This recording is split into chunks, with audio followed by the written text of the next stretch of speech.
Welcome to Dory Creative. Today we're going to make this cute little card, so let's just go ahead and jump into it.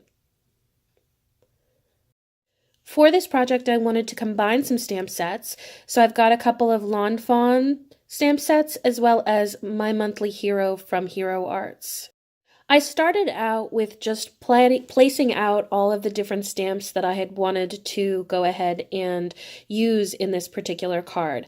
Now, one thing that I would do a little bit differently going forward with this type of a stamp is I would split up how I stamp the particular stamp sets. So the Hero Arts tended to stamp a little bit easier than the My Monthly Hero sentiments that are on this. So I would stamp in the future the little chicks separately from the sentiments because it took me a little longer to get the sentiments took a little bit more ink on the sentiments.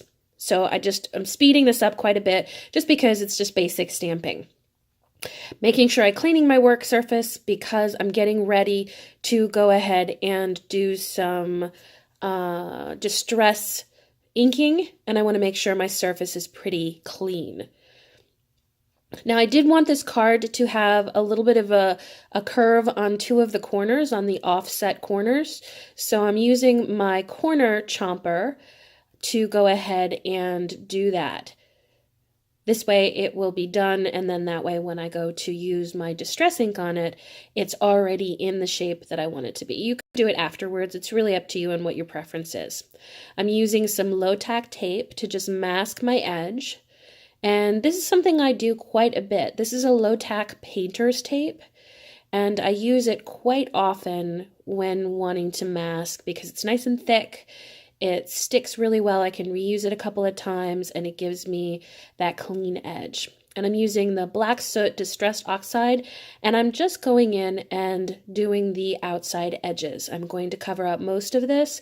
It's just really a very, very light or small margin on the very outside of the card. If you wanted to, you could skip this and just do some kind of black paper. It's really up to you.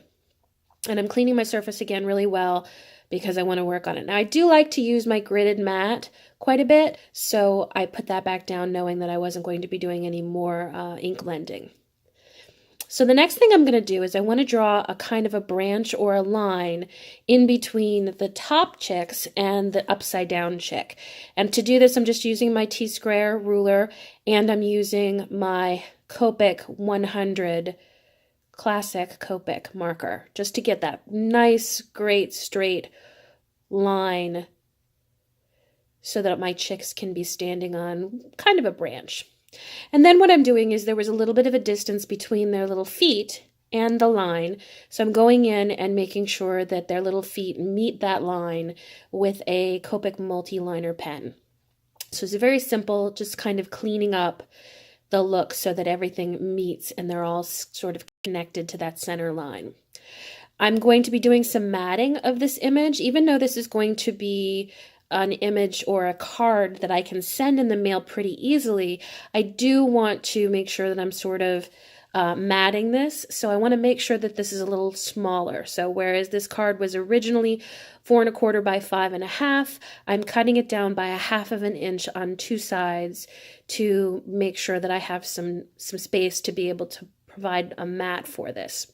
And I did get a little bit of a smudge of the Black Soot ink on my card, so I'm using a mono sand eraser to kind of get that gone. I love the mono sand erasers because they help me to get rid of some of my mistakes that happen. And again, just like with my card base, I'm going to go in and I am going to alternately kind of chomp these corners so that they're rounded on two sides. And then that way I can go in and make that fit sort of the style that I've got going. And then I'm just going to go in and do some basic Copic coloring. These are the yellows, and I wanted to kind of have a difference between the top little chicks and the bottom chicks, but I wanted them to have elements of each other. So I'm using yellows on the top and I'm using reds on the bottom little chick, but the noses on the top chicks are going to be the darkest red color that I use on the bird in the bottom, and the nose on the bottom chick is going to be the darkest yellow that I use in the top. So that's a way to kind of tie in your colors. And I'm just really doing some basic shading. These images aren't very large, so there's not a whole lot of shading that you can do. One thing I am being very careful of with the reds can bleed quite a bit when you're coloring with them. So I'm being very careful to not color really close to the edge. I'm being careful with those reds. And now I'm going in with my white Jelly Roll pen to just clean up some of the areas.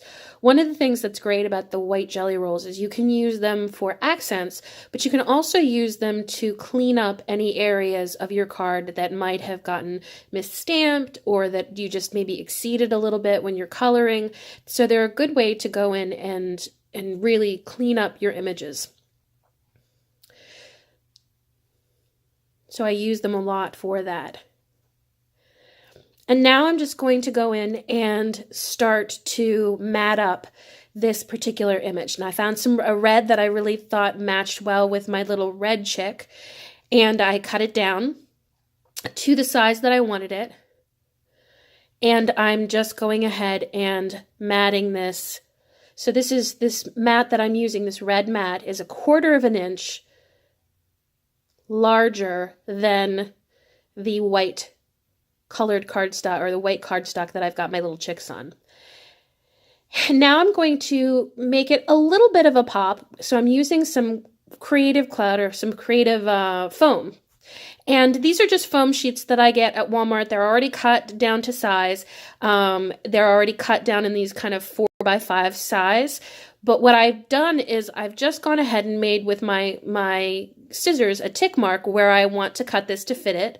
And then I go back in with my larger scissors and cut it down to what I need it to be. And again, just like the other sheets, I'm going to cut my corners off so that they're going to fit very well as a mat. And then I'm going to adhere it to my level. This will give the card just a little bit more weight. It'll give it just a little bit more dimension without making it something that won't be able to be mailed in a regular envelope in the regular mail. And now I'm going to mount that on my card base.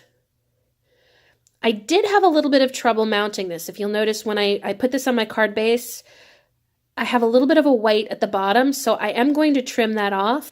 And then I wasn't really happy with the placement of it. One of the great things about using the foam, the crazy foam or creative foam, depending on what you want to call it, is that the adhesive doesn't stick 100% right away. You still have a little bit of time, most of the time with these adhesives, to be able to go in and make some changes.